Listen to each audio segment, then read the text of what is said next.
where the mind is without fear and the head is held high, where knowledge is free.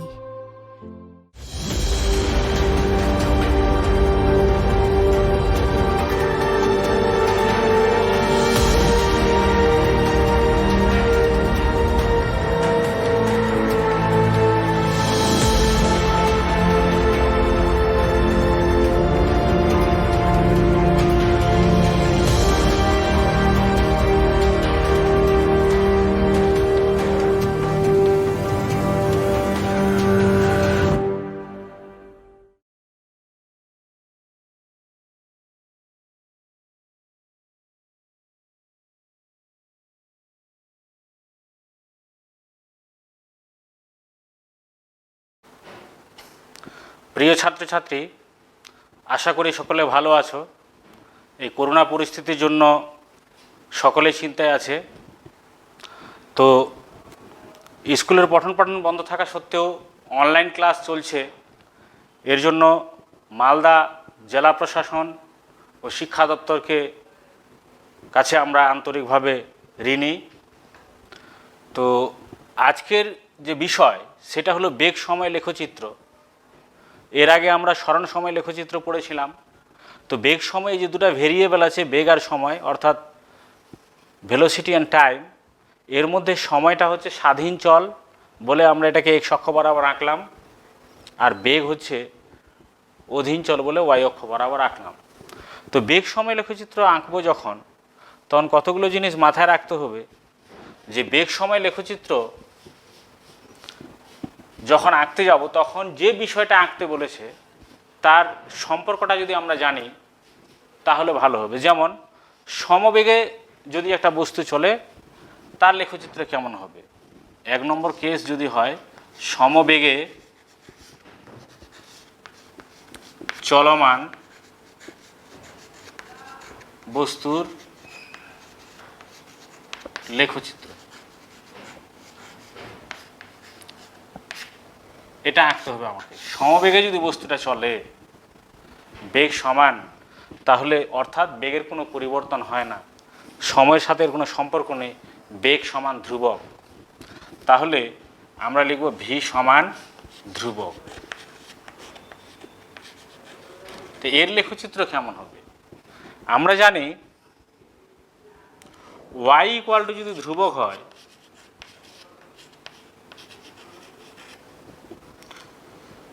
তাহলে কি হবে সমীকরণটা? Y equal to M X plus C. তো M পার্টটা zero, তাহলে Y equal to C. M zero মানে এর নতি নেই, আর এক্স অক্ষকেও ছেদ করছে না কোথাও, তাহলে সেটা অবশ্যই এক্স অক্ষের সমান্তরাল সরলরেখা হবে, আর এটা সি বিন্দুতে ছেদ করবে। ধ্রুবক যতটা হবে তত বিন্দুতে ওয়াই অক্ষকে ছেদ করবে, অর্থাৎ ভি ইকুয়াল টু ধ্রুবক, এটা টি অক্ষের সমান্তরাল সরলরেখা হবে আর ভি অক্ষকে একটা বিন্দুতে ছেদ করবে। তাহলে লেখচিত্রটা নিশ্চয়ই এরকম হবে। তাহলে এটা হলো সমবেগে চলমান বস্তুর লেখচিত্র। এবার দ্বিতীয় ক্ষেত্রে যদি বলে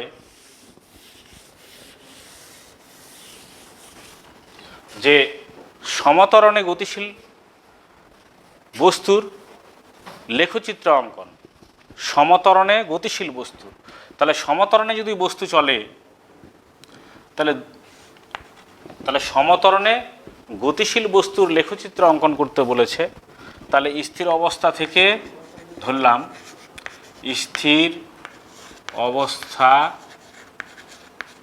থেকে সমতরণে চলমান বস্তুর লেখচিত্র। সমতরণে চলছে স্থির অবস্থা থেকে, তাহলে আমরা জানি সমতরণে যদি চলে তো বেগের সাথে সময়ের সম্পর্ক কি, সেই সম্পর্কটা আমাদের জানতে হবে। বেগের সাথে সময়ের কি সম্পর্ক আছে? অবশ্যই সম্পর্ক আছে, V equal to U plus AT. এ যেখানে ত্বরণ, তাহলে এখন ইউ হচ্ছে প্রাথমিক বেগ। স্থির অবস্থা থেকে যদি চলে তাহলে প্রাথমিক বেগ অবশ্যই শূন্য। প্রাথমিক বেগ যদি শূন্য হয় তাহলে ভি ইকুয়াল টু হবে এটি। তো ভিকে আমি ওয়াই ধরেছি আর টিকে এক্স ধরেছি, তাহলে এটা কি কার সাথে মিলছে? Y equal to M X. তাহলে ইউ ইকুয়াল টু যেহেতু জিরো, তাহলে ভি ইকুয়াল টু হলো AT, Y equal to M X plus C যদি হয়, তাহলে এখানে দেখা যাচ্ছে এটার সাথে এটা মিলছে সি জিরো। তার মানে এটা মূলবিন্দুগামী সরলরেখা সমীকরণ হবে, মূলবিন্দুগামী সরলরেখা হবে। কারণ ইউ জিরো হলো, তাহলে ভি ইকুয়াল টু হয়ে গেলো এটি, এটা ওয়াই ইকুয়াল টু এম এক্সের সাথে মিলছে, সি তো জিরো এখানে, তার মানে এটা মূলবিন্দুগামী সরলরেখা হবে, এরকম হবে। তো এই দুটোকে যদি আমি ভাবি, এম এম মানে হচ্ছে নতি, ভি এর জায়গায় ওয়াই আছে, টি এর জায়গায় এক্স আছে, তাহলে এম এর জায়গায় আছে এ। এর নতি থেকে আমরা ত্বরণ জানতে পারি, অর্থাৎ এটা যদি নতি কোণ হয় থিটা, তাহলে এর নতি হবে tan theta. Tan theta equal two কত তাহলে হবে? এ, ত্বরণ। অর্থাৎ এর নতি থেকে আমরা ত্বরণ জানতে পারি। আবার আমরা এটাও জানি যে tan theta equal to DY DX, তাহলে ডিভি ডিটি, তাহলে এ সমান হচ্ছে ট্যান থিটা সমান ডিভি ডিটি। তাহলে বেগ সময় লেখচিত্রে একটা গুরুত্বপূর্ণ দিক হলো যে এর নতি থেকে আমরা ত্বরণ জানতে পারি। সমত্বরণ অর্থাৎ ত্বরণ পরিবর্তন হচ্ছে না, তার মানে নতি একই থাকবে। ত্বরণ যদি একই হতে হয় তাহলে নতি একই হতে হবে, তার মানে এটাকে সরলরেখা হতে হবে। কিন্তু যদি স্থির অবস্থা থেকে না থাকে, এটা যে কোনো যদি প্রাথমিক বেগ সহ গতিশীল হয়, তাহলে প্রাথমিক বেগ নিয়ে প্রাথমিক বেগ সহ সমত্বরণে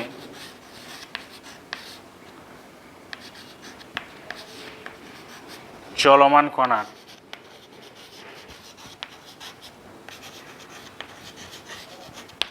বেগ সময় লেখো।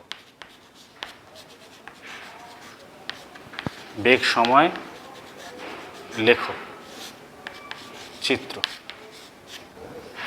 প্রাথমিক বেগ সহ যদি হয় এবং সমত্বরণে যদি চলমান কণা হয়, তাহলে তার লেখচিত্র কেমন হবে? তাহলে এক্ষেত্রে সময়ের সাথে বেগের সম্পর্ক কি হবে? সময়ের সাথে বেগের সম্পর্ক হচ্ছে V equal to U plus AT. এটাকে যদি আমরা এভাবে লিখি, V equal to AT plus U, তাই এটা Y equal to M X plus C এর সাথে তুলনীয়। এম এর জায়গায় এ আছে আর ইউ এর জায়গায় সি আছে। এম যেহেতু ধনাত্মক, তাহলে ওটা ভি অক্ষকে ধনাত্মক দিকে ছেদ করবে, অর্থাৎ তার লেখটা এরকম হবে।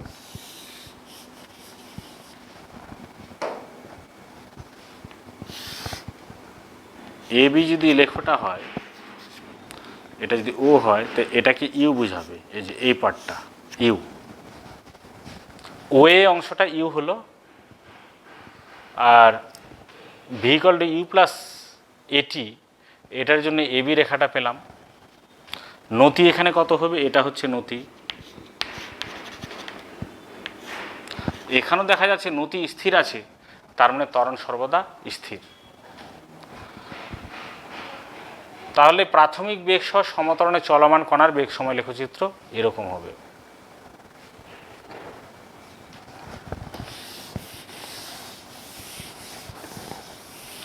ক্রমবর্ধমান ত্বরণ নিয়ে যদি চলে কোনো কণা,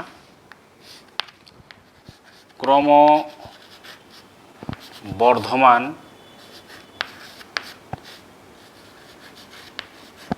ত্বরণে গতিশীল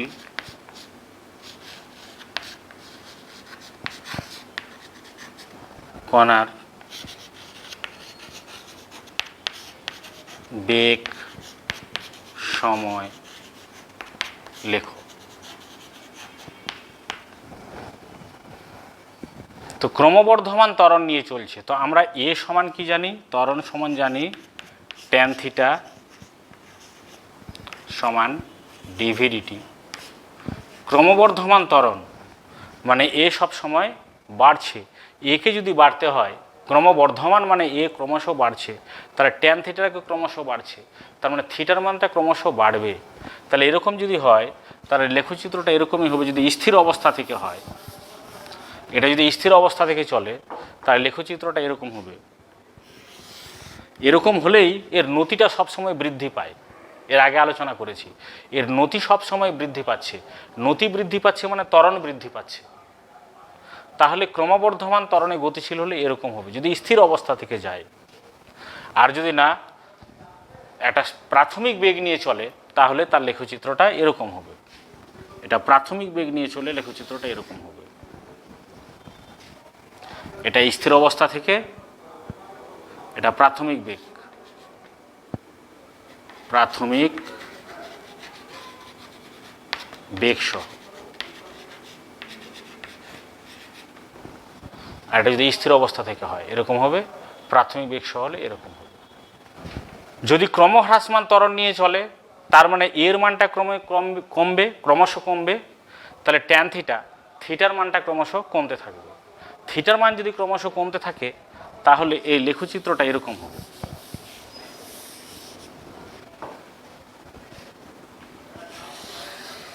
ক্রমহ্রাসমান, কিন্তু ক্রমহ্রাসমান ত্বরণ নিয়ে চলছে। আর সমমন্দনে যদি চলে, সমমন্দনে গতিশীল কণার, সমমন্দনে গতিশীল কণার বেগ সময় লেখো কেমন হবে তাহলে? বেগ সময় লেখো। সমমন্দনে যদি চলে তাহলে বেগ সময় লেখোটা কেমন হবে? তাহলে সমমন্দন মানে ভি ইকুয়াল টু হবে ইউ মাইনাস এটি। এটা যদি তুলনা করি তাহলে ভি ইকুয়াল টু হবে মাইনাস এটি প্লাস ইউ, অর্থাৎ সি অক্ষকে এই ওয়াই অক্ষকে ধনাত্মক দিকে ছেদ করবে, অর্থাৎ ভি অক্ষকে ধনাত্মক দিকে ছেদ করবে। আর এই যে Y equal to M X plus C, অর্থাৎ ওয়াই সি হচ্ছে ওয়াই অক্ষকের ছেদিতাংশ, তাহলে ওয়াই অক্ষকে ধনাত্মক দিকে ছেদ করবে। আর নতিটা হচ্ছে ঋণাত্মক, এম ইকুয়াল টু এখানে মাইনাস এ। নতি যদি ঋণাত্মক হয়, এটা আগে আলোচনা করেছিলাম, তাহলে এরকম হবে।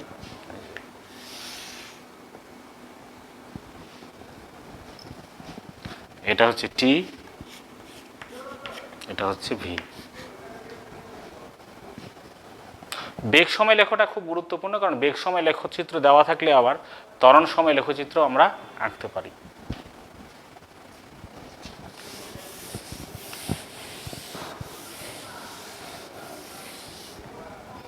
এবার বেগ সময় লেখচিত্র থেকে আমরা কি জানতে পারি?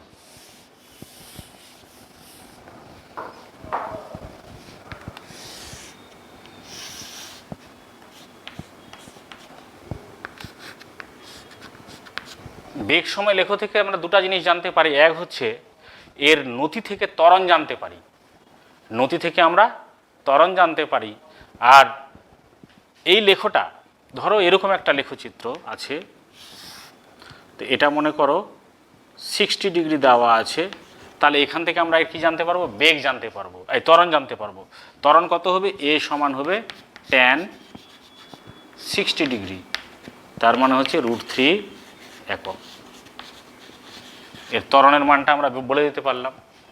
এখন এটা যদি ও হয়, এটা যদি বি হয়, আর এখান থেকে আমি এখান থেকে লম্ব টানলাম, তো এটা মনে করো টি, এই জায়গাটা হচ্ছে টি। তাহলে এই লেখচিত্র থেকে আর আমরা জানতে পারি যে ওই সময় মোট দূরত্ব কত অতিক্রম করছে, দূরত্ব জানতে পারি আর সরণ জানতে পারি।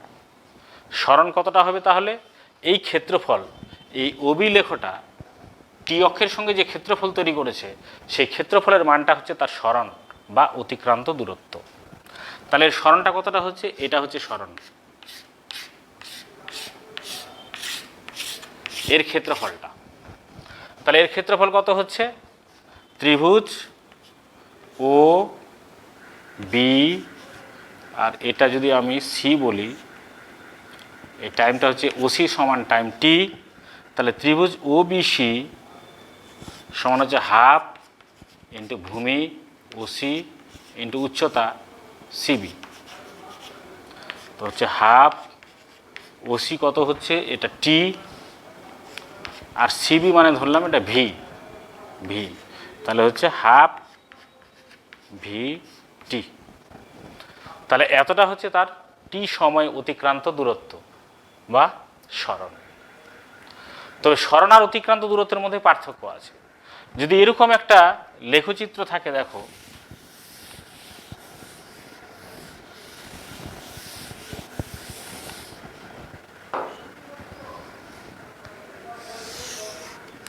ভি যেহেতু নেগেটিভ হতে পারে, এরকম একটা লেখচিত্র আঁকলাম আমরা,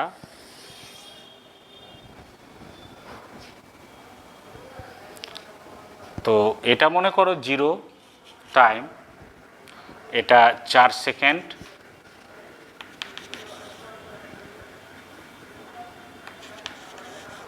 এটা 8 সেকেন্ড টাইম।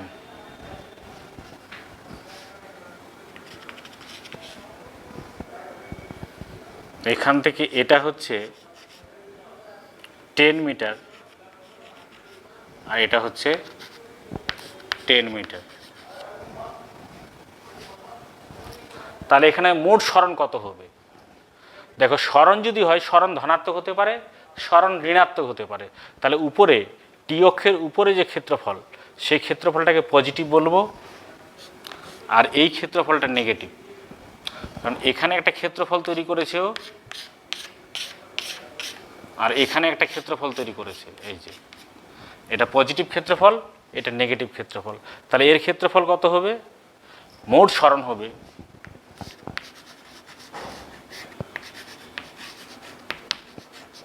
মোট সরণ হচ্ছে এর ক্ষেত্রফল। তাহলে হাফ ইন্টু ভূমি, ভূমি মানে এখান থেকে এটা 4, আর উচ্চতা হচ্ছে 10।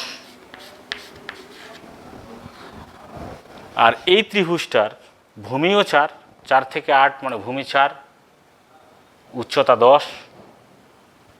তাহলে এটা হচ্ছে মাইনাস, যেহেতু এটা উপরটা পজিটিভ তো এটা নেগেটিভ, তাহলে এটা হবে মাইনাস হাফ ইন্টু 4 ইন্টু 10।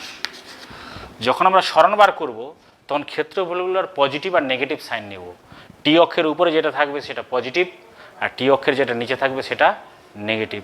তাহলে এখান থেকে দেখতে পাচ্ছি 0, অর্থাৎ মোট সরণ এক্ষেত্রে 0 হবে। আর মোট অতিক্রান্ত দূরত্ব কত হবে? মোট অতিক্রান্ত দূরত্ব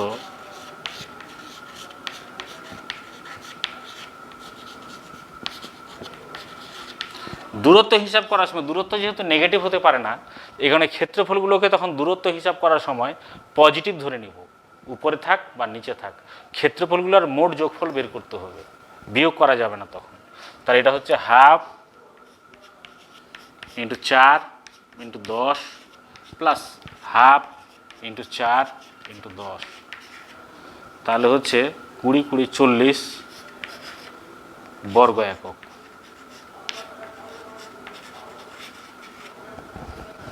তাহলে মোট অতিক্রান্ত দূরত্ব হচ্ছে 40 বর্গ একক, কিন্তু মোট সরণ 0। এটা কীরকম হলো? কোনো বস্তুকে যদি আমি উপরে ঊর্ধ্বমুখে নিক্ষেপ করি, প্রাথমিক বেগ কত ছিল তাহলে? 10 মিটার। যত উপরে উঠেছে তার বেগটা আস্তে আস্তে কমেছে, কমতে কমতে এক সময় সর্বোচ্চ উচ্চতায় উঠে 0 হয়ে গেছে। তারপরে আবার নিচে নামতে থেকেছে, তার মানে বেগটা নিম্নমুখী নেগেটিভ, বেগ বেড়েছে। অর্থাৎ ঊর্ধ্বমুখে উৎক্ষিপ্ত কোনো বস্তুর বেগ সময় লেখচিত্র হলো এটা। এই লেখচিত্র থেকে আমরা তাহলে মোট সরণ বের করলাম, কারণ উপরে যতটা উঠবে আবার নিচে ততটা নামবে, ফলে মোট সরণ 0 হবে, কিন্তু মোট অতিক্রান্ত দূরত্ব 0 হবে না, কারণ সর্বোচ্চ উচ্চতা উঠেছিল 20 মিটার আর নিচে নেমেছে আবার 20, তাহলে মোট অতিক্রান্ত দূরত্ব হয়েছে 40। তো আশা করি বেগ সময় লেখচিত্র বুঝতে পেরেছ। তাহলে বেগ সময় লেখচিত্র থেকে আমরা দুটা জিনিস জানতে পারি, এর নতি থেকে আমরা ত্বরণ জানতে পারি, আর এর ক্ষেত্রফল থেকে আমরা সরণ এবং অতিক্রান্ত দূরত্ব জানতে পারি। কিন্তু বেগ সময় লেখচিত্রে কতগুলো নেচার আছে, যে বেগ সময় লেখচিত্র কখনো ভি অক্ষের সমান্তরাল হবে না, ভি অক্ষের সমান্তরাল হবে না, অর্থাৎ এরকম কখনো লেখচিত্র আঁকা আমরা আঁকতে পারবো না এরকম। কারণ এই পার্টটা না হলে ঠিক আছে, এই পার্টটা সমতরণে চলেছে, কিন্তু এই পার্টটা হচ্ছে ভি অক্ষের সমান্তরাল, তাহলে এই অংশটা হতে পারে না। কেন হতে পারে না? কারণ এর নতি 90 ডিগ্রি, নতিকোণ 90 ডিগ্রি, এই যে এটা 90 ডিগ্রি। তাহলে ত্বরণ কত হবে? এ সমান হবে tan 90 ডিগ্রি, মানে অসীম। কোনো বস্তুর ত্বরণ কখনো অসীম হতে পারে না, ওই কারণে বেগ সময় লেখচিত্র কখনো ভি অক্ষের সমান্তরাল হবে না, এক। আর দ্বিতীয়ত হলো বেগ সময় লেখচিত্র কখনো এরূপ হবে না যেটা একটা নির্দিষ্ট সময়ের দুটা বেগ বোঝায়। মনে করো একটা বস্তু এরকম গেল, আবার এরকম গিয়ে আবার এরকম আসলো, এটা হতে পারে না।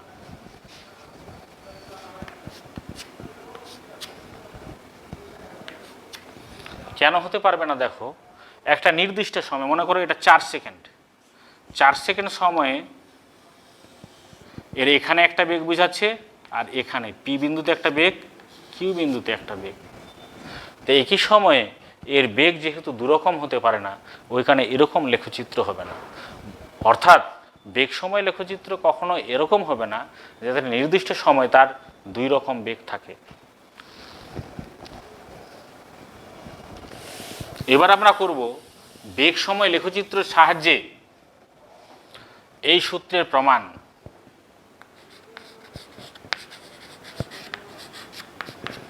S = ut plus half AT square, এই সূত্রটা প্রমাণ করব আমরা বেগ সময় লেখচিত্র থেকে।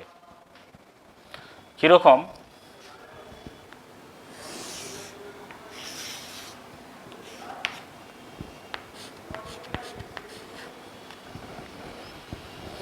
প্রাথমিক বেগ নিয়ে চলছে, তার এরকম লেখচিত্র হবে। এটা ও যদি হয়, এটা এ, আর ও এ সমান ইউ, এইটুকুটা হচ্ছে তার প্রাথমিক বেগ।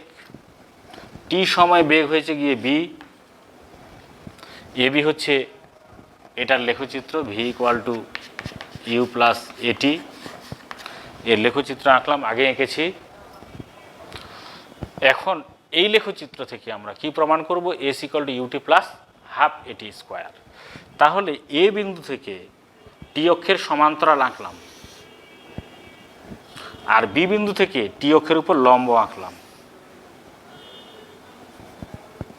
তো মনে করো এটা সি এবং এটা ডি। তাহলে মোট ক্ষেত্রফল যেটা তৈরি হয়েছে এটা প্লাস এটা।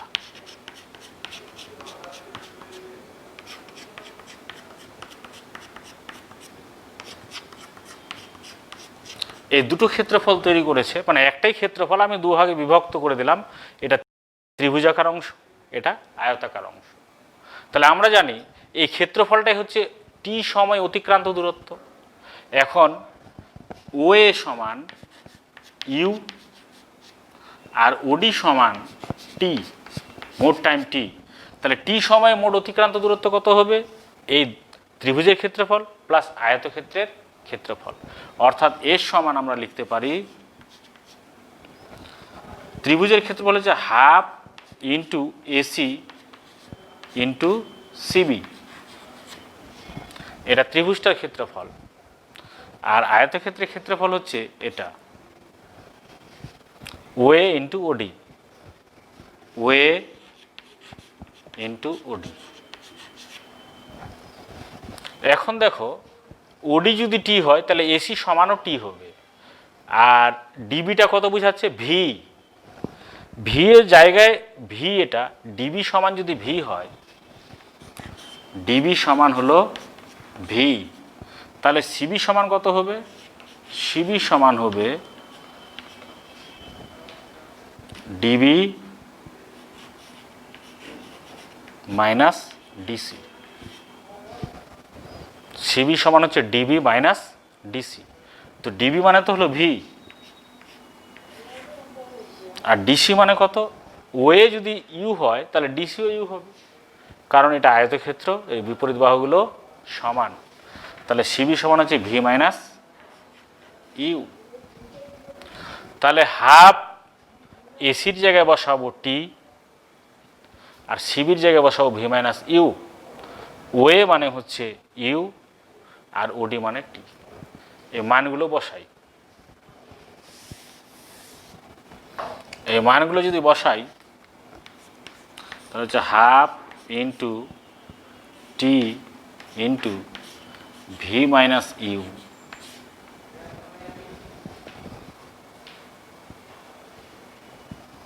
প্লাস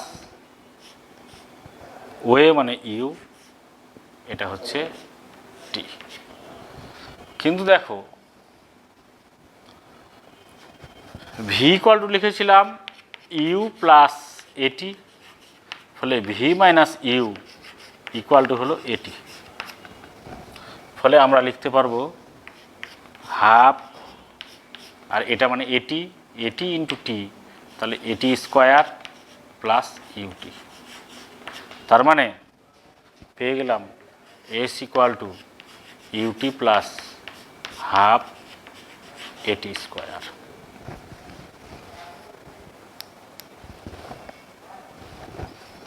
তাহলে S equal to UT plus half AT স্কোয়ারটা আমরা প্রমাণ করলাম বেগ সময় লেখচিত্র থেকে।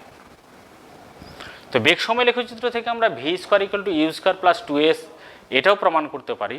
তোমরা এটা করে দেখতে পারো কিভাবে করা যাবে।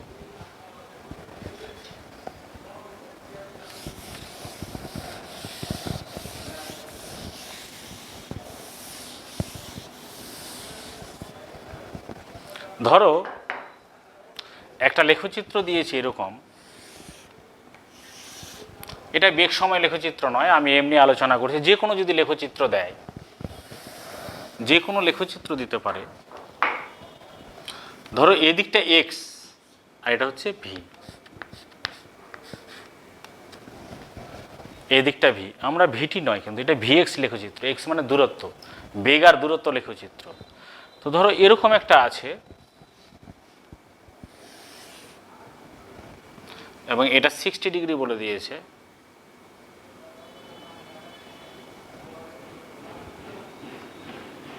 এটা ধরো 45 ডিগ্রি বলেছে।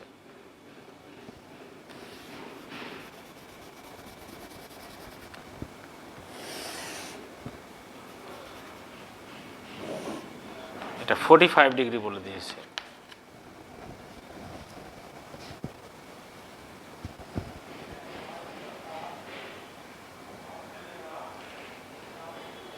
বলেছে ধরো এই লেখচিত্র দেওয়া আছে আর বলেছে যখন x ইকুয়াল টু 2 তখন কণার সরণ কত, ত্বরণ কত, এরকম বলেছে।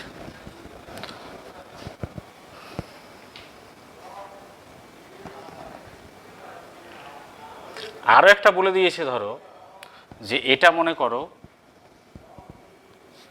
এখান থেকে এটা 8 মিটার পার সেকেন্ড।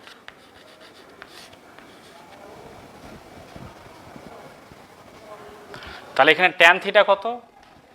আমরা জানি লেখচিত্রের নতি এম সমান ট্যান থিটা।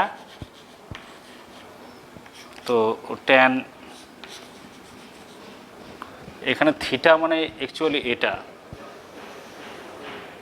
এই জায়গাটা, এটা যদি 45 ডিগ্রি হয় তাহলে এটা হচ্ছে 135 ডিগ্রি। তাহলে ট্যান 135 ডিগ্রি, তার মানে হচ্ছে -1। তো আমরা জানি y equal to mx plus C. তো y এর জায়গায় এখানে কি আছে? ভি আছে।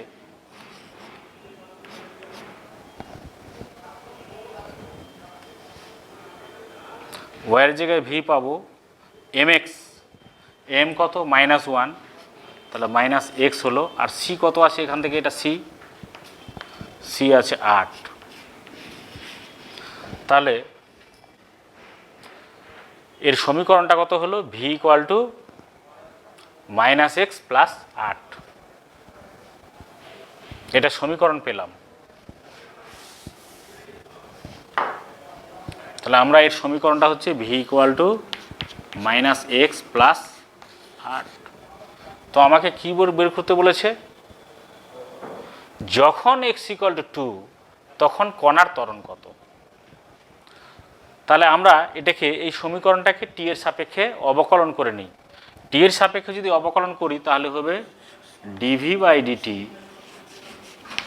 Equal to minus A DX by DT plus 8, এটা তো 0 হয়ে যাবে।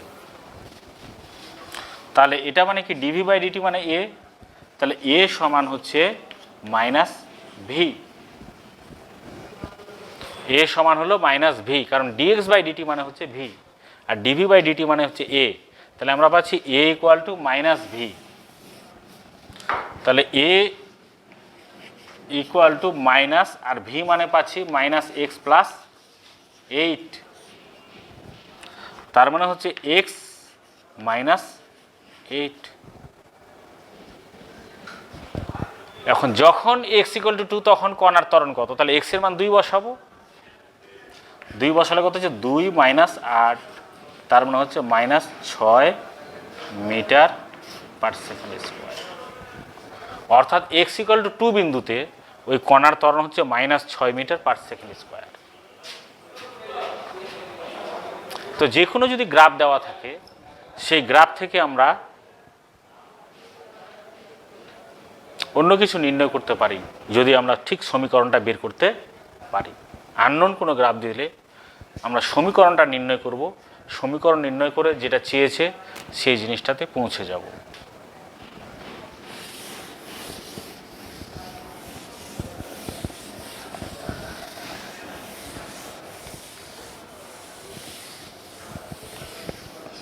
এখন ধরো একটা ভিটি গ্রাফ দিয়েছে,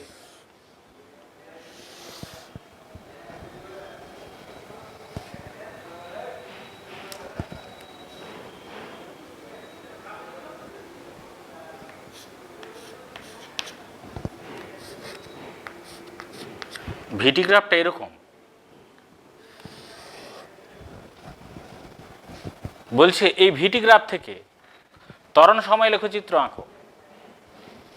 দিয়েছে ভিটি গ্রাফ, আমাকে আঁকতে হবে কি ত্বরণ সময় লেখচিত্র। তাহলে আমরা ত্বরণ সময় লেখচিত্র আঁকি। টি, এদিকে ত্বরণ এ। এই গ্রাফ থেকে কি জানতে পারছি, এই গ্রাফ থেকে জানতে পারছি ওর একটা প্রাথমিক বেগ ছিল। এই প্রাথমিক বেগটা এখান থেকে এটা যদি হয় এ, তাহলে ও এ হচ্ছে প্রাথমিক বেগ ইউ। তারপর দেখা যাচ্ছে এটার নতিটা ক্রমশ বেড়েছে। তো ভিটি গ্রাফের নতি থেকে আমরা জানি ত্বরণ, তো এর নতি ক্রমশ বাড়ছে, তার মানে এর ত্বরণও ক্রমশ বাড়ছে। তাহলে লেখচিত্রটা হবে এরকম।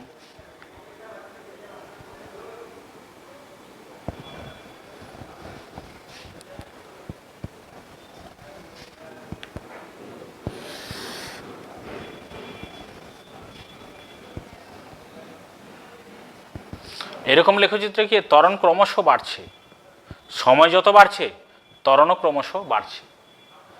আর এখানে তাই বলছে যে সময় বাড়ার সাথে সাথে এর স্লোপ বাড়ছে, মানে নতি বাড়ছে। আর নতি মানে হচ্ছে এ মানে হচ্ছে ট্যান থিটা, তার মানে ত্বরণও বাড়ছে, সময় বাড়ার সাথে সাথে ত্বরণ বাড়ছে। এটা এই গ্রাফটাও বোঝাচ্ছে সময় বাড়ার সাথে সাথে ত্বরণ বাড়ছে। তার মানে ভিটি গ্রাফ যদি এরকম দেওয়া থাকে তাহলে ত্বরণ সময় লেখচিত্র আমরা এরকম আঁকতে পারবো। কিন্তু ধরো ভিটি গ্রাফটা এরকম দেওয়া আছে,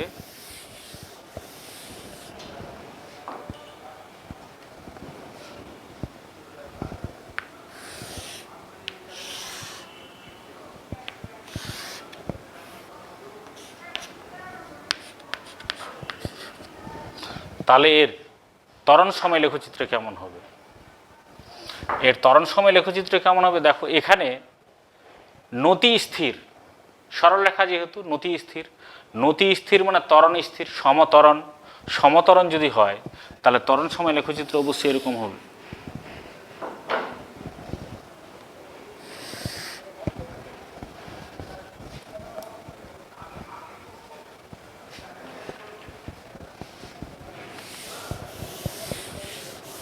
তো এইভাবে আমার যদি সরণ সময় লেখচিত্র দেওয়া থাকে তো ত্বরণ সময় লেখচিত্র বার করতে বলে। ধরো আমার সরণ সময় লেখচিত্র দেওয়া আছে এরকম,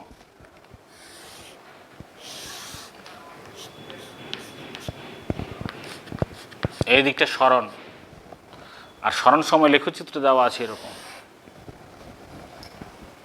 তো এর ত্বরণ সময় লেখচিত্র কেমন হবে?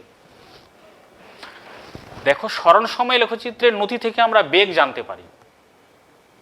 তো এর নতি ক্রমশ বাড়ছে। এর নতি যদি ক্রমশ বাড়ে তাহলে এর বেগ বাড়ছে, কারণ এখানে ভি ইকুয়াল টু, এখান থেকে জানছি V equal two tan theta. একটা নির্দিষ্ট হারে বেগ বাড়ছে, তো বেগ বৃদ্ধির হারকে আমরা ত্বরণ বলি। তো নির্দিষ্ট হারে যদি বেগ বাড়ে তাহলে ত্বরণ ধ্রুবক হয়ে যাবে। সমতরণ যদি হয় তাহলে অবশ্যই সেটা এরকম হবে।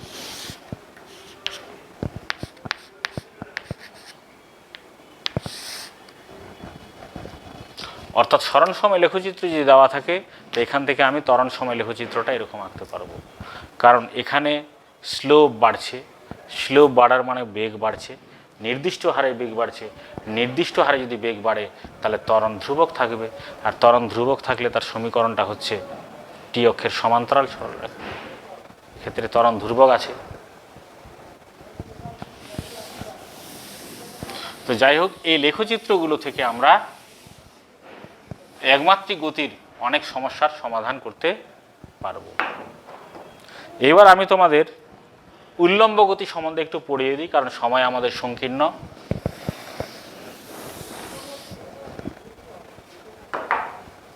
উল্লম্ব গতি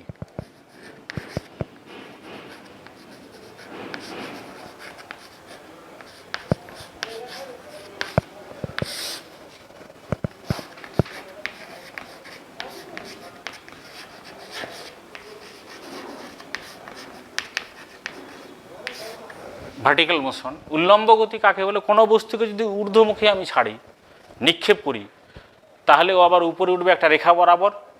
যখন উপরে উঠবে তার বেগ ক্রমশ কমবে, কারণ অভিকর্ষ বল নিচের দিকে কাজ করছে।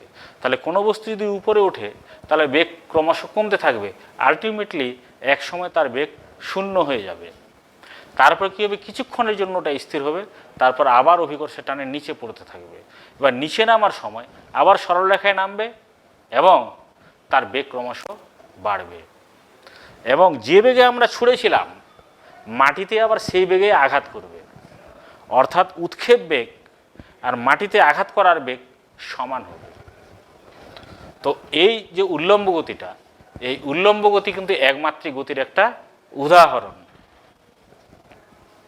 এবার উল্লম্ব গতি দেখো, একবার ভালো করে ভাবলে, এখান থেকে আমরা ছুঁড়েছিলাম ওকে ইউ বেগে, এখানে গিয়ে ভি কত হলো? 0 হয়ে গেল, এই জায়গায় উঠলো। তো এই যে হাইটটা উঠলো, এটা সর্বোচ্চ উচ্চতা এইচ উঠেছেও। আবারও যখন নামবে তখন এখানে এসে মাটিতে ইউ বেগেই আঘাত করবে।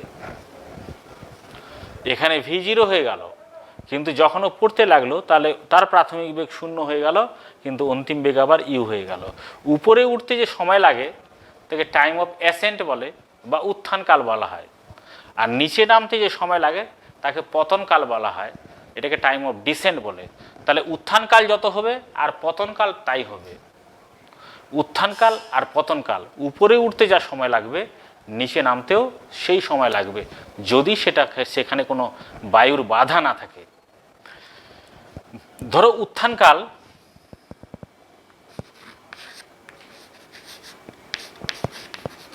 উত্থানকাল এটাকে টাইম অফ অ্যাসেন্ট বলে। উত্থানকাল T1 আর পতনকাল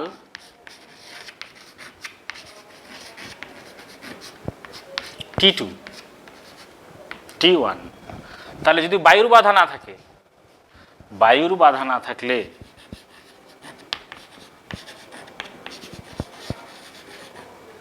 বায়ুর বাধা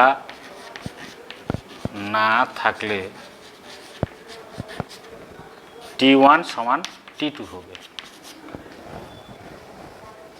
আর যদি বায়ুর বাধা থাকে, বায়ু যদি বাধা দেয়, তাহলে T1 বায়ুর বাধা থাকলে T1 লেস দেন T2 হবে। অর্থাৎ উপরে উঠতে কম সময় লাগবে আর নিচে নামতে বেশি সময় লাগবে। অর্থাৎ উত্থানকালটা কম হবে, পতনকালটা বেশি হবে। তো উত্থানকাল আর পতনকাল যদি সমান হয়, তাহলে যতক্ষণ ধরে বায়ুতে এই থাকে এই বস্তুটি, অর্থাৎ উত্থানকাল আর পতনকাল মিলে মোট সময়টাকে বলা হয় উড্ডয়নকাল বা টাইম অফ ফ্লাইট। উড্ডয়নকাল।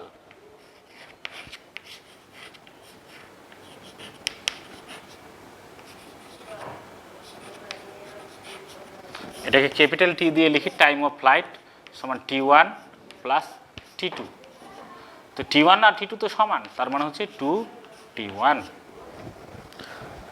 অর্থাৎ উঠতে যা সময় লাগবে তার দ্বিগুণ হচ্ছে উড্ডয়নকাল, বা পড়তে যা সময় লাগবে তার দ্বিগুণ হচ্ছে উড্ডয়নকাল। অর্থাৎ উঠতে আর পড়তে মোট সময়টাকে বলা হচ্ছে উড্ডয়নকাল। যতক্ষণ ধরে ওই বস্তুটা শূন্যে থাকে সেই সময়টাকে বলা হচ্ছে উড্ডয়নকাল বা টাইম অফ ফ্লাইট।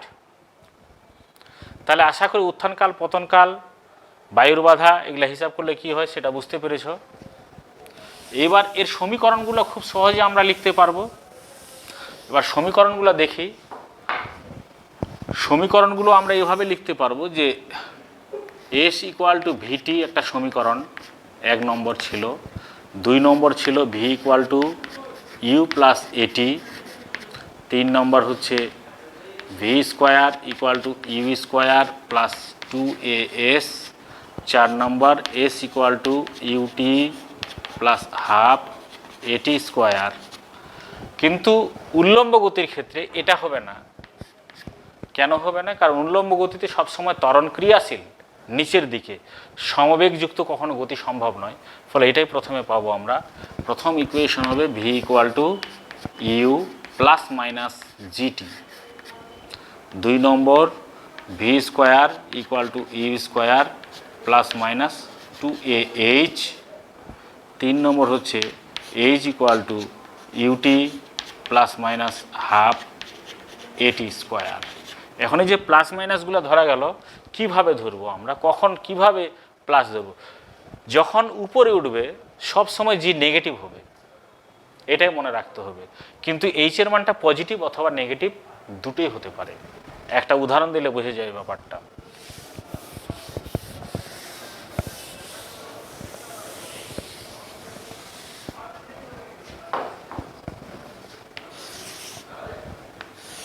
ধরো একটা বাড়ির ছাদ আছে এরকম,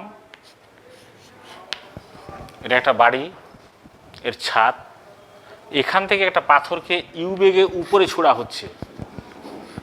ইউ বেগে, বাড়িটার উচ্চতা হচ্ছে H। তো ইউ বেগে যদি উপরে ছোড়ে, প্রশ্ন হচ্ছে এটা কতক্ষণ পরে মাটিতে পড়বে, মাটিতে পড়ার সময় কত, মানে যখন ছুটছে তার কতক্ষণ পরে মাটিতে ছুটবে। কিন্তু কেউ উপরে ছুড়েছে, তো উপরে যদি ছোড়ে তা আবার নিচে পড়বে এসে মাটিতে। তো আমরা যেখান থেকে ছুটছি সেই জায়গাটাকে আমরা কি ধরব? রেফারেন্স লেভেল ধরে নেব, নির্দেশ তল, মানে ওটাকে 0 বিন্দু ধরবো আমরা। ওটাকে নির্দেশ তল যদি ধরি, তাহলে নির্দেশ তলের সাপেক্ষে ঊর্ধ্বমুখী সমস্ত ব্যাপারগুলোকে আমরা পজিটিভ বলবো উপরের দিকটা, আর নিচেরগুলোকে নেগেটিভ বলবো। উপরটা পজিটিভ, নিচেরটা নেগেটিভ। তাহলে এক্ষেত্রে এইচটা নিচের দিকে আছে, এইচ, তাহলে এইচের চিহ্ন কী হবে? নিশ্চয়ই নেগেটিভ হবে। ইউ এর চিহ্ন কী হবে? যেহেতু উপরে বেগটা ছিল তার, তাহলে ইউটা পজিটিভ হবে। জি কী হবে? যেহেতু উপরে যাচ্ছে, জি তাহলে হবে নেগেটিভ। তাহলে আমরা কি পাবো? সমীকরণটা আমরা জানি এটা, কিন্তু এই সমীকরণে আমরা চিহ্ন বসিয়ে দেব। যেহেতু এটাকে নির্দেশতল ভেবেছি, নিচে নামছে, উপরে উঠে তো নিচে নামবে আলটিমেটলি। মোট দূরত্ব কত অতিক্রম করবেও? এইচ। মোট দূরত্ব নয়, মোট সরণ। মোট সরণ এইচ, কারণ উপরে যতটা উঠলো নিচে ততটা আবার নামবে। ফলে উপরে উঠতে আর এখানে আসতে মোট সরণ 0, তারপরে আবার এখানে নামবে। এর মোট সরণ হবে কত?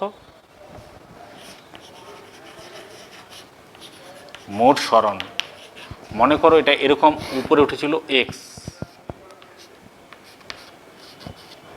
তাহলে মোট সরণ উপরের দিকে +x, আবার এখান থেকে নিচে নামবেও -x, আবার নিচে নামবে -h, তাহলে মোট সরণ হবে -h। কারণ উপরেরটা পজিটিভ বলে নিচেরটা নেগেটিভ। উপরে মোট উঠেছে +x আর নেমেছে কত? x + h, তাহলে -x -h। তাহলে মোট সরণ যদি -h হয় তাহলে এই সমীকরণটাতে বসাবো -h আর u ঊর্ধ্বমুখী, তাহলে ইউটা হবে পজিটিভ, তাহলে প্লাস ইউটি, আর যেহেতু ঊর্ধ্বমুখী আমি বলছি জি তাহলে নেগেটিভ, তাহলে -12 g/t²। এই সমীকরণটা যদি সমাধান করি আমি, এই সমীকরণটা সমাধান করলে আমরা টি এর মান পাবো, অর্থাৎ নিচে পড়তে কত সময় লাগবে। তাহলে আমরা পাবো কি, এদিকে যদি আনি তাহলে হচ্ছে ½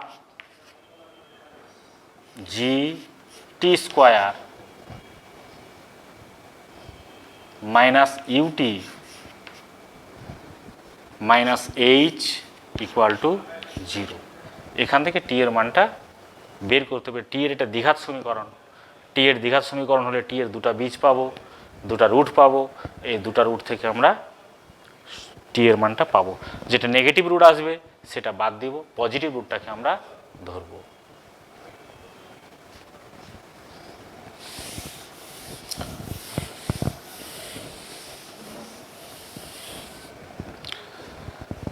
এইবার ধরো একটা পাথরকে যদি আমরা ছুঁড়ি, এখানে উঠলো, এই মোট উচ্চতাটা হচ্ছে h, মোট উচ্চতা কত? h, আর উত্থানকাল হচ্ছে t।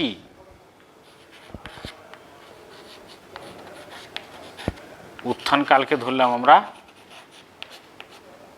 t, ক্যাপিটাল টি, আর মোট উচ্চতা হচ্ছে h, এই জায়গাটা।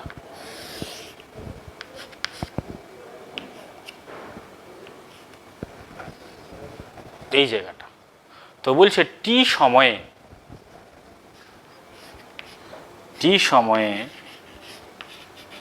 বস্তুটি কত উচ্চতায় উঠবে।